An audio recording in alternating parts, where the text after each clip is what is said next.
मांडविया जी से, the honourable minister of youth affairs and sports and labour and employment, कि आइए और हमारे युवा यानी माय भारत वॉलंटियर द्वारा बनाई गई पेंटिंग से माननीय प्रधानमंत्री जी को भेंट करके सम्मानित करें। ये क्षण ऐतिहासिक है, आपकी तालियां रुकनी नहीं चाहिए।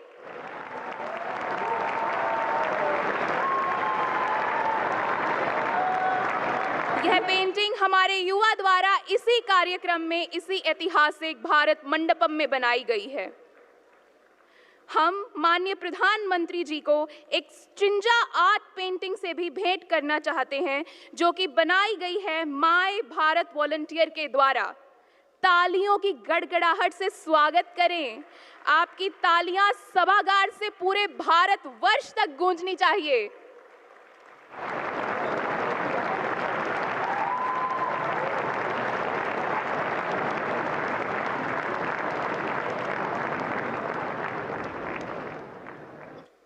और अब विकसित भारत के संकल्प के साथ कंपाइल्ड एसे कंपाइलेशन की किताब, जो कि माय भारत वॉलंटियर्स द्वारा लिखे गए एसेस को कंपाइल करके बनाई गई है, हम विनम्र अनुरोध करेंगे माननीय प्रधानमंत्री महोदय से और हमारे मंत्री महोदय से कि इस किताब का विमोचन करें। आपकी तालियां भारत मंडपम से संपूर्ण भारतवर्ष को सुनाई देती रहनी चाहिए। इतनी तालियां बजाइए कि ये पल सुनहरे अक्षरों में दर्ज हो जाए।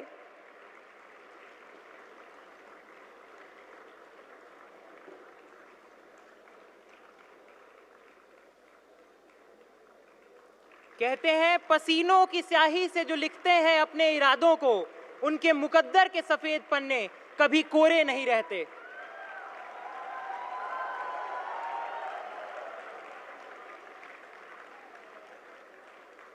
ये तालियां आपके जोश और गर्व का प्रतीक है, इसे थमने मत दीजिए।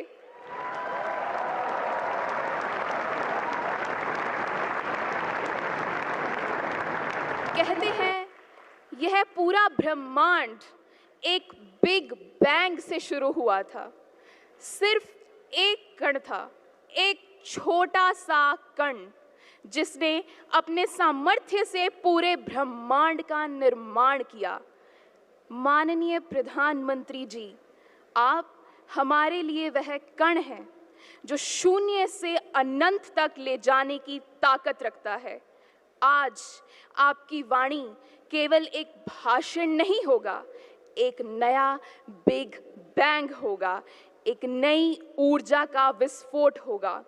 हम आपसे सादर निवेदन करते हैं, इन युवाओं को संबोधित करें।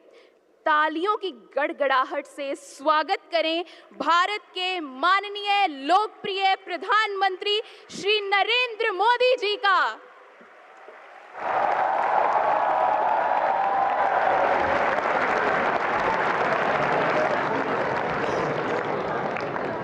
भारत माता की, भारत माता की, भारत माता की। केंद्रीय मंत्रिमंडल के मेरे सहयोगी श्री मनसुख मांडविया जी, धर्मेंद्र प्रधान जी, जयंत चौधरी जी, रक्षा खड़से जी, संसद के सदस्यगण, अन्य महानुभाव और देश के कोने कोने से यहाँ उपस्थित मेरे नौजवान साथियों,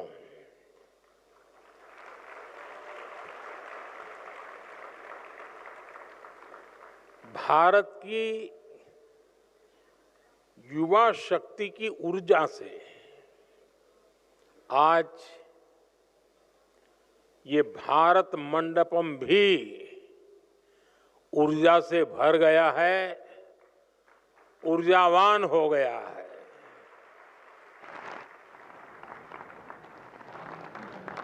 आज पूरा देश स्वामी विवेकानंद जी को याद कर रहा है।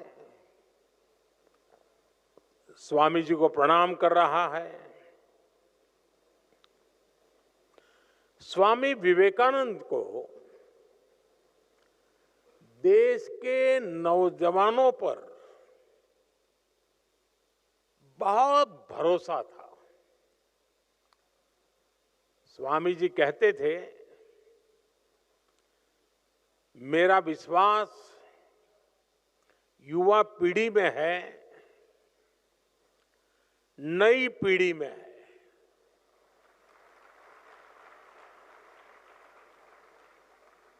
स्वामी जी कहते थे, मेरे कार्यकर्ता नौजवान पीढ़ी से आएंगे, सिंहों की भांति वे हर समस्या का समाधान निकालेंगे।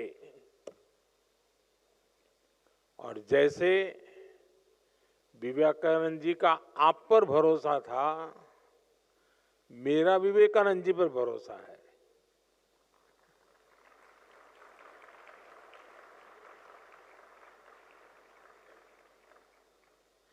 मुझे उनकी कही हर बात पे भरोसा है।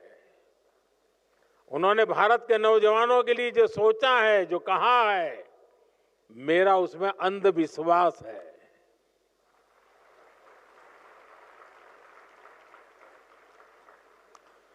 वाकई आज अगर स्वामी विवेकानंद जी सशरीर हमारे बीच होते तो 21वीं सदी के युवा की इस जागृत शक्ति को देखकर, आपके सक्रिय प्रयासों को देखकर वो भारत में एक नया विश्वास भर देते, नई ऊर्जा भर देते और नए सपनों के बीज बो देते।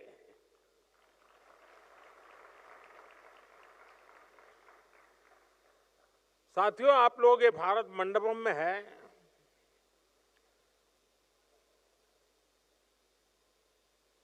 समय का चक्र देखिए। इसी भारत मंडपम में दुनिया के दिग्गज इकट्ठे हुए थे।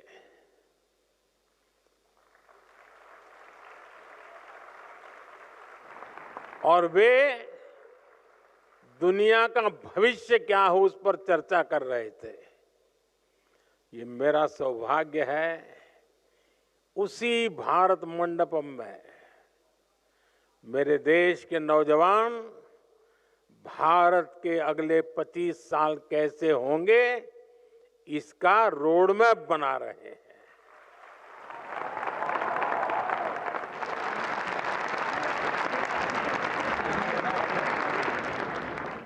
साथियों, कुछ महीने पहले मैं अपने निवास पर कुछ युवा खिलाड़ियों से मिला था और मैं उनसे गप्पे सप्पे कर रहा था, बातें कर रहा था। तो एक खिलाड़ी ने खड़े होकर के कहा कि मोदी जी, दुनिया के लिए आप भले प्रधानमंत्री होंगे, पीएम होंगे, लेकिन हमारे लिए तो पीएम का मतलब है परम मित्र।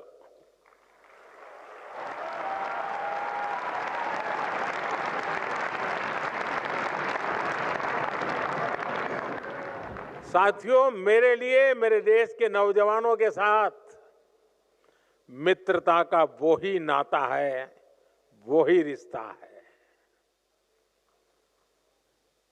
और मित्रता की सबसे मजबूत कड़ी होती है विश्वास। मुझे भी आप पर बहुत विश्वास है। इसी विश्वास ने मुझे मेरा युवा भारत यानी माय भारत के गठन की प्रेरणा दी। इसी विश्वास ने विकसित भारत यंग लीडर डायलॉग का आधार बनाया। मेरा यह विश्वास कहता है, भारत की युवा शक्ति का सामर्थ्य भारत को जल्द से जल्द विकसित राष्ट्र बनाएगा। साथियों, आंकड़ों का जो जोड़ भाग करते रहते हैं, उनको लगता होगा ये सब बहुत मुश्किल है,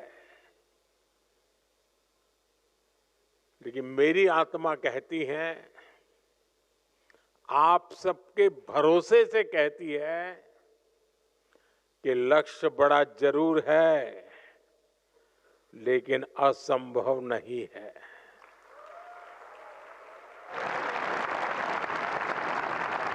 जब करोड़ों युवाओं की भुजाएं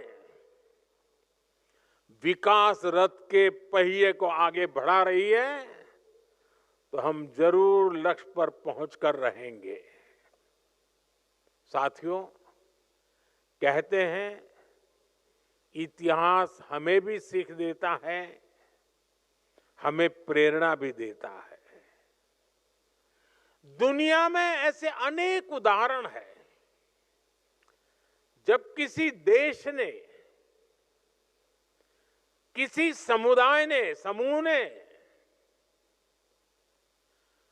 बड़े सपने, बड़े संकल्पों के साथ एक दिशा में चलना शुरू किया, मिलजुल करके चलना शुरू किया और कभी भी लक्ष्य को भूले बिना चलते रहना तय किया। और इतिहास गवाह है कि वो सपनों को सिद्ध कर करके ही रहे, उन्होंने हासिल करके दिखाया।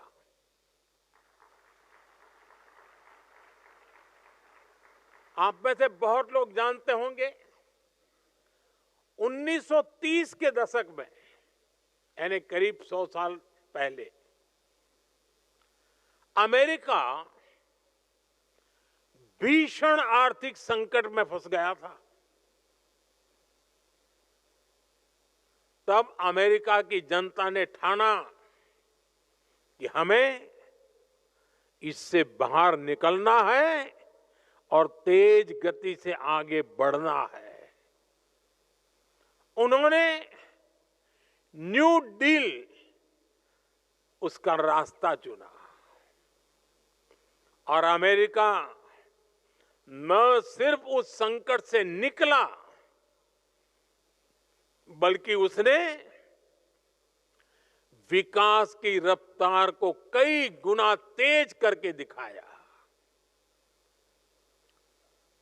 ज्यादा समय नहीं, 100 साल। एक समय था जब सिंगापुर बेहाल था, एक मछुआरों का छोटा सा गांव हुआ करता था। वहां जीवन की मूल सुविधाओं तक का संकट था। सिंगापुर को सही नेतृत्व मिला और जनता के साथ मिलकर के सबने तय किया कि हम अपने देश को विकसित राष्ट्र बनाएंगे। वो नियमों से चले, अनुशासन से चले, सामूहिकता के भाव से चले और कुछ ही सालों में सिंगापुर एक ग्लोबल फाइनेंशियल और ट्रेड हब बनकर छा गया। दुनिया में ऐसे बहुत सारी देश हैं, घटनाएं हैं, समाज है, समूह है। हमारे देश में भी अनेक ऐसे उदाहरण रहे हैं। भारत के लोगों ने आजादी का संकल्प लिया, अंग्रेज सल्तनत की ताकत क्या नहीं थी, उनके पास क्या नहीं था, लेकिन देश उठ खड़ा हुआ, आजादी के सपने को जीने लगा, आजादी प्राप्त करने के लिए जूझने लगा, जीवन आहूत करने के लिए निकल पड़ा और भारत के लोगों ने आजादी हासिल करके दिखाई।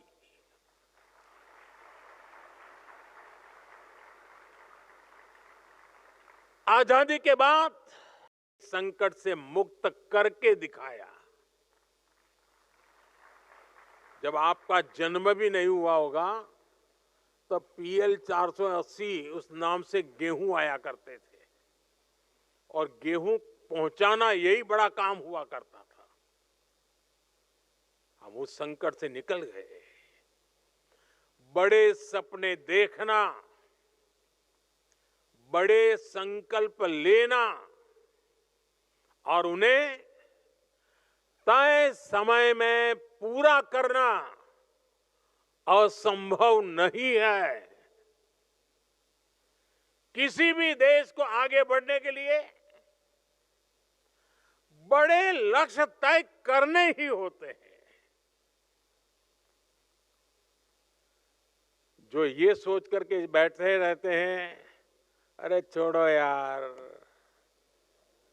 होता रहता है, अरे चलो भाई ऐसे ही चलता रहेगा, अरे क्या जरूरत है यार, लोग कोई भूखे थोड़े मरते हैं, चलता है ना, चलने दो।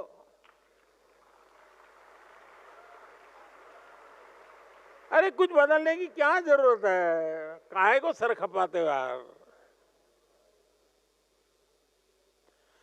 जो लोग इस भावना में दिखते हैं ना, वो चलते फिरते हैं लेकिन मरी हुई लाश से ज्यादा कुछ नहीं होते हैं। वो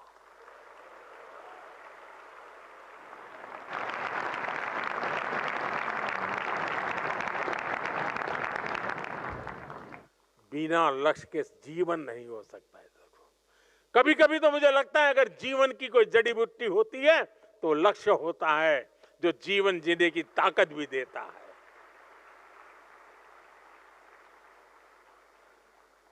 जब सामने एक बड़ा लक्ष्य होता है तो हम पूरी ताकत उसको पाने के लिए लगा देते हैं। और आज का भारत यही कर रहा है।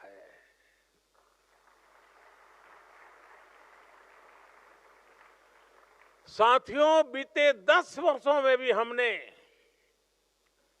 संकल्प से सिद्धि के कितने ही उदाहरण देखे हैं। हम भारतीयों ने तय किया कि हमें खुले में शौच से मुक्त होना है। सिर्फ 60 महीने में ही 60 करोड़ देशवासियों ने खुद को खुले में शौच से मुक्त कर दिया।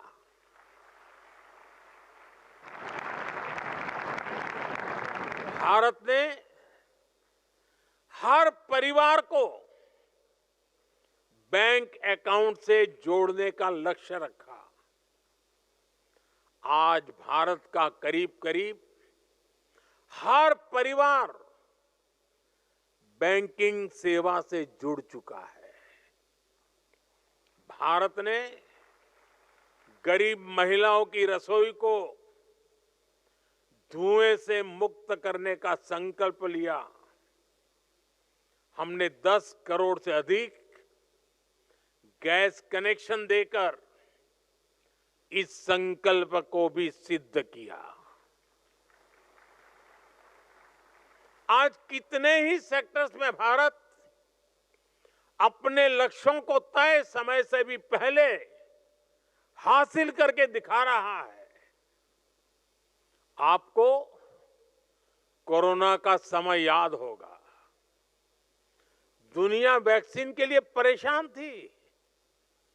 कहा जा रहा था कि कोरोना की वैक्सीन बनाने में बरसों लग जाएंगे, लेकिन भारत के वैज्ञानिकों ने समय से पहले वैक्सीन बनाकर दिखा दी।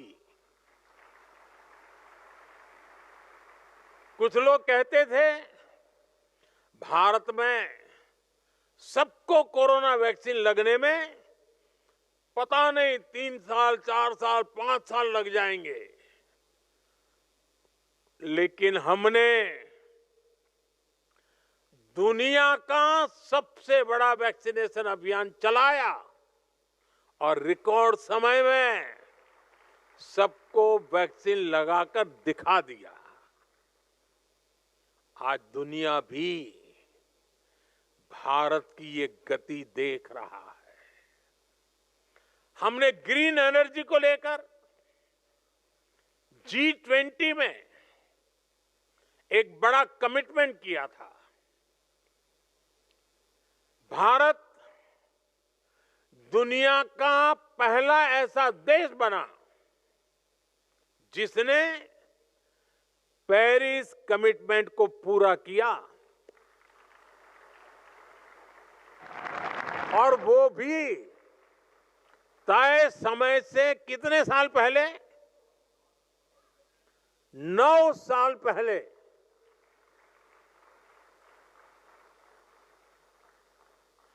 अब भारत ने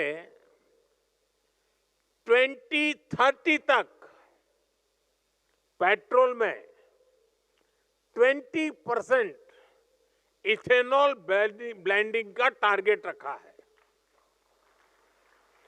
इस टारगेट को भी हम 2030 के पहले, शायद आने वाले बहुत कम समय में, उसको हासिल करने वाले हैं। भारत की ऐसी हर सफलता संकल्प से सिद्धि का ऐसा हर उदाहरण हम सबके लिए प्रेरणा है। ये सफलता हमें विकसित भारत के लक्ष्य के प्रति हमारी कमिटमेंट और लक्ष्य के प्रति हमारी करीब जाने की गति तेज कर देती है। साथियों, इस विकास यात्रा में हमें एक बात कभी नहीं भूलनी है। हमें याद रखना है, बड़े लक्ष्य रखना और उन्हें हासिल करना ये सिर्फ किसी एक सरकारी मशीनरी का काम नहीं है।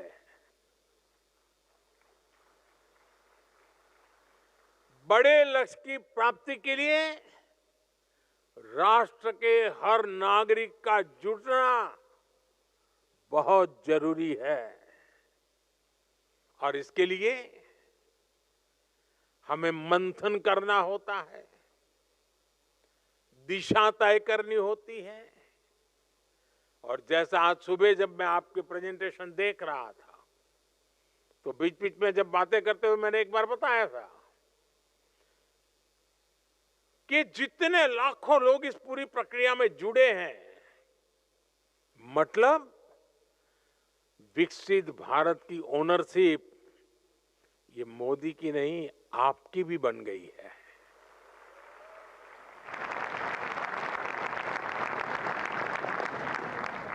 विकसित भारत यंग लीडर्स डायलॉग मंथन की इस प्रक्रिया का ही एक उत्तम उदाहरण है। ये ऐसा प्रयास है जिसे आप नौजवानों ने नेतृत्व दिया है। जिन युवाओं ने क्विज कंपटीशन में हिस्सा लिया, जिन्होंने ऐसे कंपटीशन में हिस्सा लिया, जो अभी इस कार्यक्रम से जुड़े हैं, आप सभी ने एक ओनरशिप ली, विकसित भारत के लक्ष्य की ओनरशिप। इसकी झलक उस ऐसे बुक में भी दिखती है जिसे अभी यहां लॉन्च किया गया है। इसकी झलक अभी मैंने जो 10 प्रेजेंटेशन देखे उसमें भी नजर आती है।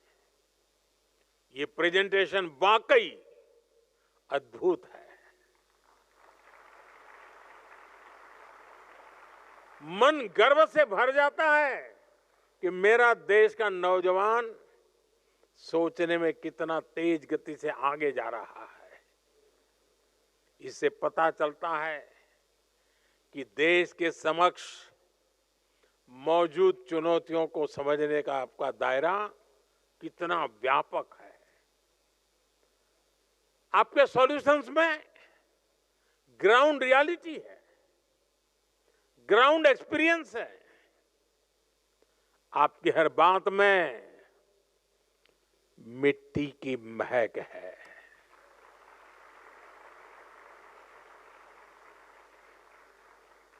भारत के युवा एसी के बंद कमरों में बैठकर नहीं सोच रहे। भारत के युवा की सोच का विस्तार आसमान से भी ऊंचा है।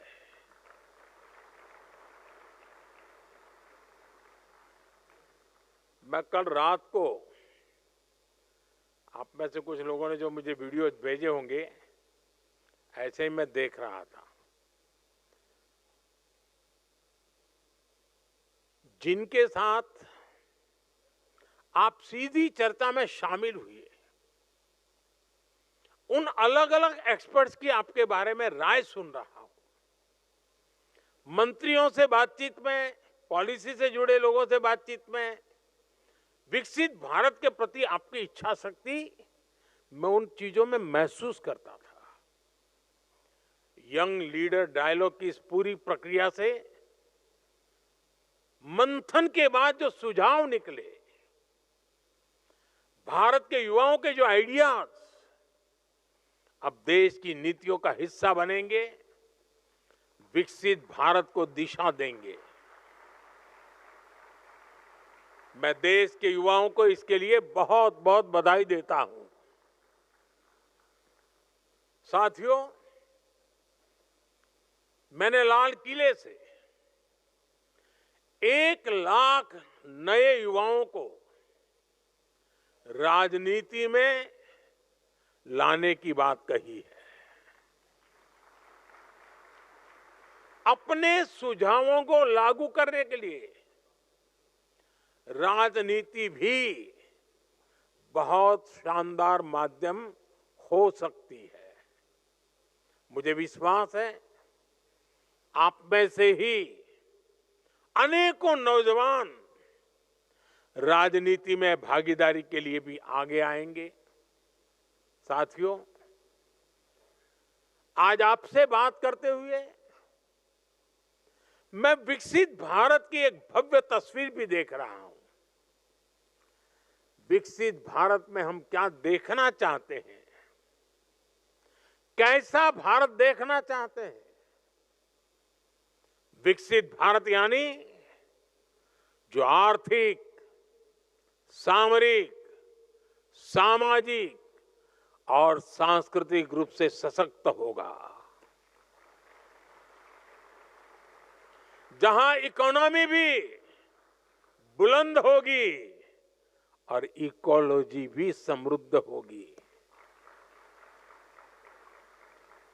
जहां अच्छी पढ़ाई, अच्छी कमाई के ज्यादा से ज्यादा अवसर होंगे, जहां दुनिया की सबसे बड़ी युवा स्किल्ड मैन पावर होगी, जहां युवाओं के पास अपने सपने पूरा करने के लिए खुला आसमान होगा। लेकिन साथियों, क्या हम सिर्फ बोलने से ही विकसित हो जाएंगे? क्या लगता है? वरना शुरू कर देंगे घर जाके माला, विकसित भारत, विकसित भारत, विकसित भारत है। जब हमारे हर फैसले की कसौटी एक ही होगी, हर फैसले की कसौटी क्या? विकसित भारत। जब हमारे हर कदम की दिशा एक ही होगी, क्या? क्या? जब हमारी नीति की भावना एक ही होगी, क्या? तो दुनिया की कोई भी शक्ति हमें विकसित होने से नहीं रोक पाएगी। हर देश के इतिहास में एक समय आता है जब वो क्वांटम जंप ले सकता है। भारत के लिए ये मौका अभी है। और मैंने बहुत पहले लाल किले से मेरे दिल की एक आवाज निकली थी और मैंने कहा था, यही समय है, सही समय है।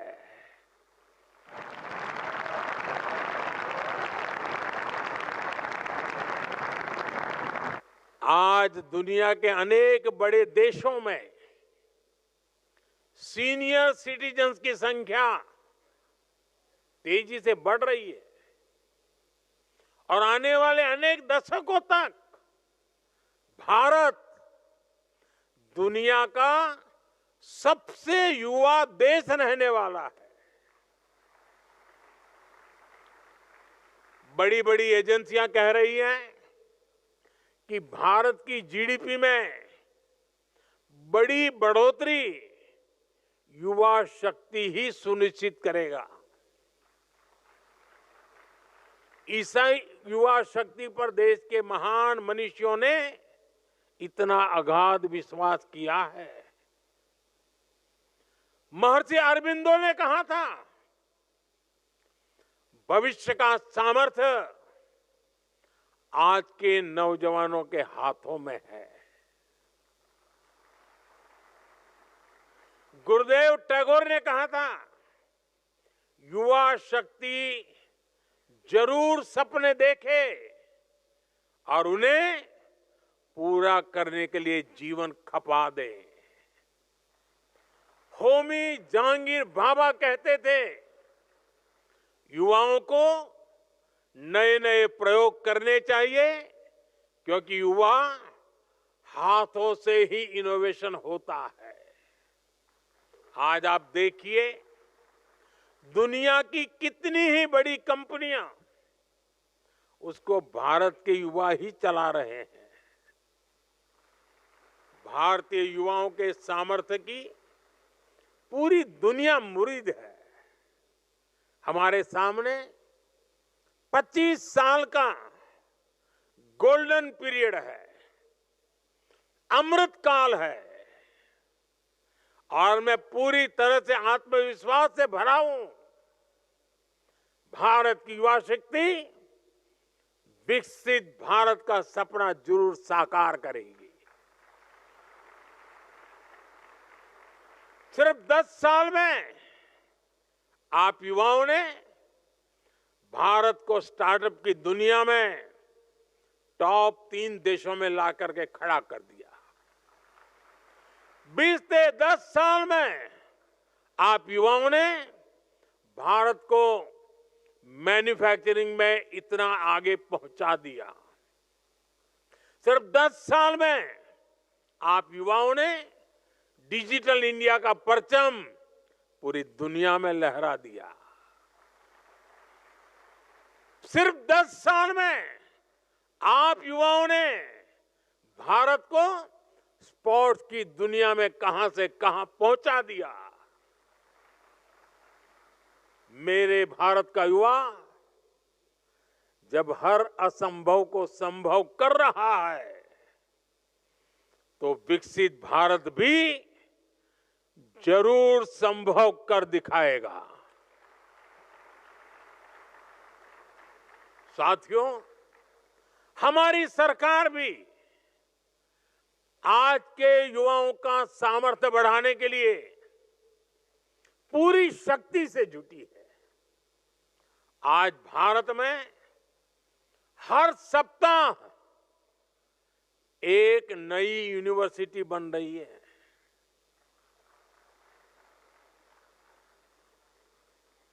आज भारत में हर दिन एक नई आईटीआई की स्थापना हो रही है। आज भारत में हर तीसरे दिन एक अटल टिंकरिंग लैब खोली जा रही है। आज भारत में हर दिन 2 नए कॉलेज बन रहे हैं। आज देश में 23 IITs हैं। सिर्फ एक दशक में ट्रिपल आईटी की संख्या 9 से बढ़कर के 25 हो चुकी है। IIMs की संख्या 13 से बढ़कर 21 हो चुकी है। 10 साल में एम्स की संख्या में 3 गुना वृद्धि हुई है। 10 साल में मेडिकल कॉलेजों की संख्या भी करीब करीब 2 गुनी हो गई है। आज हमारे स्कूल हो, कॉलेज हो, यूनिवर्सिटीज हो, क्वांटिटी हो या फिर क्वालिटी, हर स्तर पर शानदार परिणाम दिख रहा है। साल 2014 तक भारत के केवल 9 higher education institution QS ranking में आते थे। आज ये संख्या 46 है। भारत की शिक्षा संस्थानों का बढ़ता हुआ ये सामर्थ्य विकसित भारत का बहुत बड़ा आधार है। साथियों, कुछ लोगों को लग सकता है कि 2047 तो अभी बहुत दूर है, इसके लिए अभी क्या काम करना। लेकिन उस सोच से भी हमें बाहर निकलना है। विकसित भारत की इस यात्रा में हमें हर रोज नए लक्ष्य बनाने हैं, उसे प्राप्त करना है। वो दिन दूर नहीं जब भारत दुनिया की तीसरी सबसे बड़ी इकोनॉमी का लक्ष्य हासिल करेगा। बीते 10 वर्षों में देश ने 25 करोड़ लोगों को गरीबी से बाहर निकाला। जिस रफ्तार से हम चल रहे हैं तो वो दिन भी दूर नहीं है जब पूरा भारत गरीबी से मुक्त होगा। इस दशक के अंत तक भारत ने 500 गीगावाट रिन्यूएबल एनर्जी कैपेसिटी पैदा करने का लक्ष्य रखा है। हमारी railway net zero carbon emission प्राप्त करने इस दिशा में 2030 तक अचीव करना है। साथियों, हमारे सामने एक बहुत बड़ा लक्ष्य अगले दशक में ओलंपिक्स के आयोजन का भी है। इसके लिए देश जी जान से जुटा हुआ है। स्पेस पावर के रूप में भी भारत अपने कदम तेजी से आगे बढ़ा रहा है। हमें 2035 तक स्पेस